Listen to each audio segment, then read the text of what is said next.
আসসালামু আলাইকুম। আশা করি আপনারা ভালো আছেন। আল্লাহর রহমতে আমিও ভালো আছি। সকাল সকাল ঘুম থেকে উঠে গিয়েছিলাম। তো আজকে 5:30টার সময় উঠেছিলাম যেহেতু কাপড় পরতে আসছিল। তো দেখেন ঘুম থেকে উঠেই ফ্রেশ হয়ে ওদের পড়াতে ছিলাম। পড়ানো শেষ করে এখন স্কুলের দিকে রওনা দিচ্ছি। আসলে অটোওয়ালাকে থামাতে বলছিলাম। তো অটোওয়ালা বলছিল যে সে ফটো মার্কেট পর্যন্তই যাবে, তারপরে আর যাবে না। তো দেখেন আজকে রোদের ফোকাসটা কত সুন্দর মানে লাগতেছে, গাছকে ভেদ করে মানে মাটির দিকে পড়তেছিল। এই জিনিসটা আমার কাছে খুবই ভালো লেগেছে। তাই আরকি ভিডিওটা মানে করে রাখছিলাম আপনাদের দেখানোর জন্য। তো এই যে এখানে যাচ্ছি মানে বাগান দিয়ে আরকি যাই আরকি। মানে এটা হচ্ছে বাগানের রাস্তা। আসলে রাস্তাতে ঘুরে গেলে অনেক দেরি হয় আরকি এজন্য। তো আমার এক স্টুডেন্ট আমার সাথে যাচ্ছিল। আসলে ওরও লেট হয়ে গেছে। আমারও আজকে লেট হয়ে গেছিল। যেহেতু কাজ ছিল বাসাতে একটু, এইজন্য আরকি লেট হয়ে গেছিল। তো ও আমার সাথে যাচ্ছিল, হেঁটে, হেঁটে আমরা যাচ্ছিলাম।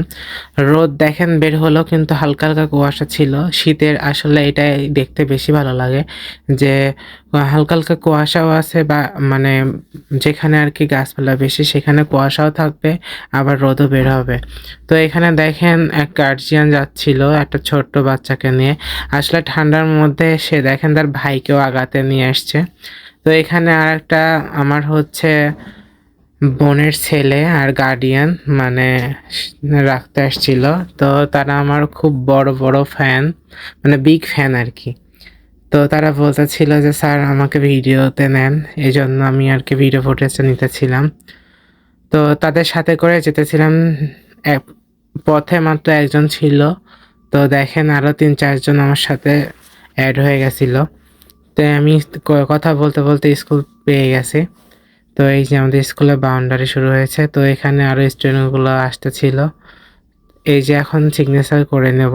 আসলে স্কুলে ঢুকেই ১ম এ সিগনেচার করে নেই। কারণ পরে আর মনে থাকে না করতে। আর একদিন না করলে তো আপনারা সবাই জানেন সিএল লেখা থাকবে ওখানে। তো তখন আবার মাস শেষে বেতন থেকে কেটে নিবে।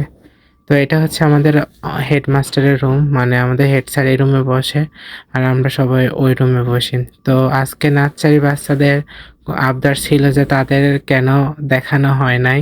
তো এখানে দেখেন সারিকা, মেহরাব, সুমাইয়া, তো এরা আমার ডেইলি আরকি ব্লগ দেখে।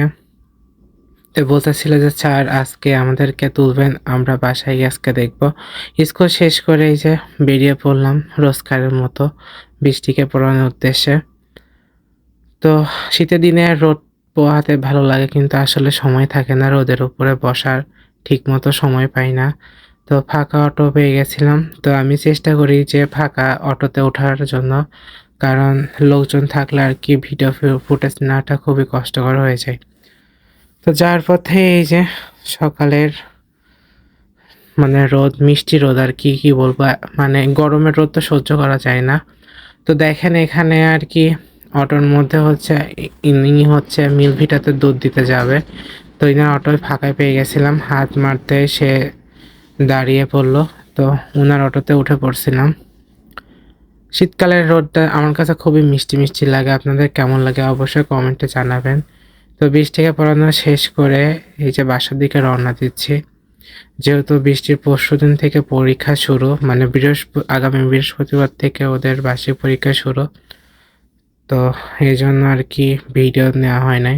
তো এখানে গোসল করে বাসাতে এসে গোসল করে ফ্রেশ হয়ে নানির বাসা থেকে যাচ্ছি। আসলে আজকে নানির বাসায় হচ্ছে দুপুরে খাওয়া-দাওয়া আছে। মানে আমরা প্রায়ই হচ্ছে নানিদের বাসায় সবাই একসাথে হয়ে আড্ডা, হই হুল্লোড় করে থাকি। কারণ কথায় আছে না যে নানির বাড়ির রসের হাঁড়ি আসলেই অনেক মজা। নানির বাসাতে যেতে খুবই ভালো লাগে। তো আগে অনেক মানে কি বলবো আগে তো প্রায়ই যাওয়া হতো। তো এখন ইদানিং ব্যস্ততার জন্য আর যাওয়া হয়ে ওঠে না। তো নানি বলে প্রায় যে কেন যাই না আমরা। তাই নানি হচ্ছে মাঝে মাঝে এভাবে আমাদের সবাইকে দাওয়াত করে খাওয়ায়। মানে সবাইকে বলতে নানিরা আর হচ্ছে আমরা আর বড় খালামণিরা। তো নানির বাসা দেখেন রং করেছে, দেখতে খুবই সুন্দর লাগছিল। কালারটা ফুটে উঠেছে মানে ভিডিওতে। বাস্তবে অনেক সুন্দর লাগতেছিল। এই যে গ্রিল দেওয়া ছিল না, বারান্দার গ্রিলগুলো লাগাচ্ছিল। বেশ সুন্দর লাগছে ডিজাইনটা। আমার কাছে অনেক ভালো লেগেছে। আপনাদের কাছে কেমন লেগেছে আপনারা অবশ্যই ভিডিওতে কমেন্ট করে জানাবেন। তো এই তো নানির বাসা। এই যে খেতে বসেছে নানা। আমি আসলে লাস্টে গিয়েছিলাম। বাসাতে একটু কাজ ছিল। কাজ শেষ করে গোসল করে যেতে, যেতে সবার খাওয়া শেষ হয়ে গেছিল। তারপরে ওই যে এখানে মুরগির মাংস রান্না করেছিল। আমি আবার একটু রান্নাঘরে যাই দেখছিলাম যে কি, কি রান্না করেছে। এখানে সাদা ভাত ছিল আর কি। তো এখানে হচ্ছে গরুর মাংস ছিল। আসলে সবাই খাওয়া শেষ। আমি সবার লাস্টে খাবো আর কি। এই যে এখানে মুরগির মাংস ছিল। আপনাদের দেখাইলাম কিছুক্ষণ আগে। তো মুরগির মাংসটা আজকে অনেক টেস্ট হয়েছিল। মেজো মামি মেবি রান্না করেছে। এই যে এখানে মাইমুনা পড়তে যাবে, যার কারণে আমার সাথে দেখা করতে আসছিল। এই যে আমি খেতে বসে পড়ছি আর কি। নানু আর আমি লাস্টে খেয়েছি। নানুর খাওয়া শেষ হয়ে গেছিল, তো আমি লাস্টে বসলাম আর কি। এই যে বাবা এখানে খাওয়া দাওয়া শেষ করে বসেছিল। তো আমি দেখেন খুব মজা করে খাচ্ছিলাম। প্রথমে সবজি নিয়েছিলাম, তারপরে হচ্ছে মুরগির মাংস নিয়েছিলাম। মুরগির মাংসটা ঝাল ঝাল ছিল, বেশ মজা লেগেছে। আসলে আমি এখানে ভয়েস দিচ্ছি, আমার এখনই জিভে জল চলে আসছে আর কি। তবে ঝালটা একটু বেশিই হয়েছিল। মুরগির মাংসে একটু ঝাল কম হলে বেশি ভালো লাগে না, ঝালটা বেশি হলেই ভালো লাগে। এখানে আমি দেখেন খুব তৃপ্তি সহকারে খাচ্ছিলাম। আর গরুর মাংস একটু দরা গিয়েছিল, যার কারণে হচ্ছে আমি অল্প করে নিয়েছিলাম। তো নানি এখানে বলতেছিল চুলার উপরে আছে নিয়ে আসা দেওয়ার জন্য। তো আমি বললাম যে না, আমি মুরগির মাংস বেশ 5-6 পিস খেয়েছি, মানে 4 পিসের মতো খেয়েছিলাম মেবি। তো আমি আর হচ্ছে গরুর মাংস বেশি নিব না।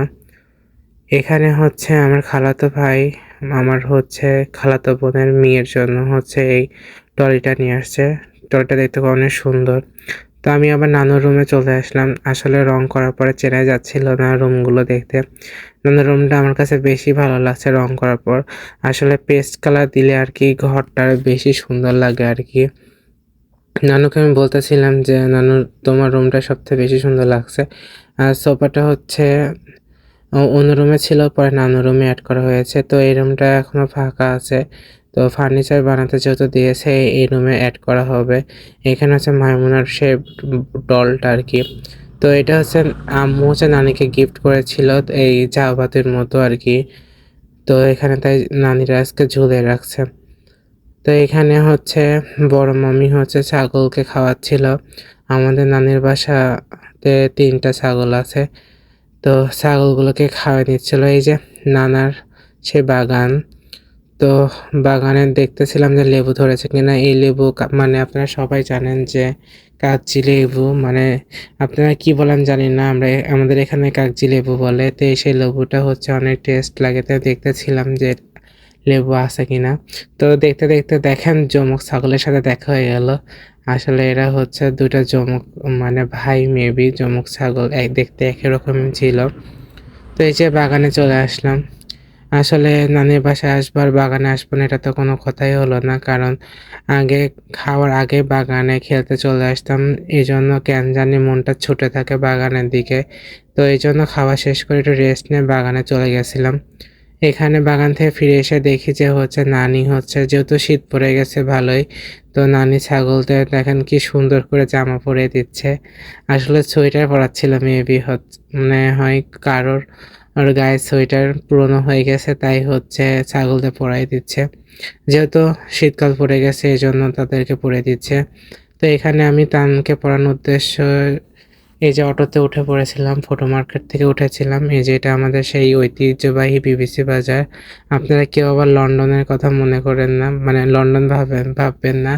এটা আমাদের রূপপুরের বিবিসি বাজার। তো বাজারে অনেক দোকানপাট আছে। আসলে বিবিসি বাজারে সব কিছুই মোটামুটি পাওয়া যায়। আর আপনারা হয়তো জানেন না, আমার বাবারও এখানে একটা দোকান আছে। একদিন বাবার দোকানে আপনাদেরকে দেখাবো।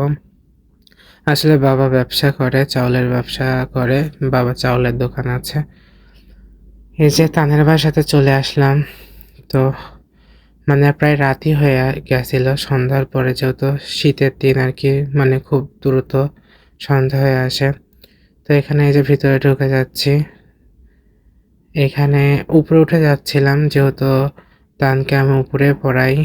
আর নিচে হচ্ছে কাকি থাকে, কাকি কোরআন শরীফ পড়তে ছিল, এই জন্য আর কি ভিডিওতে নেওয়া হয় নাই।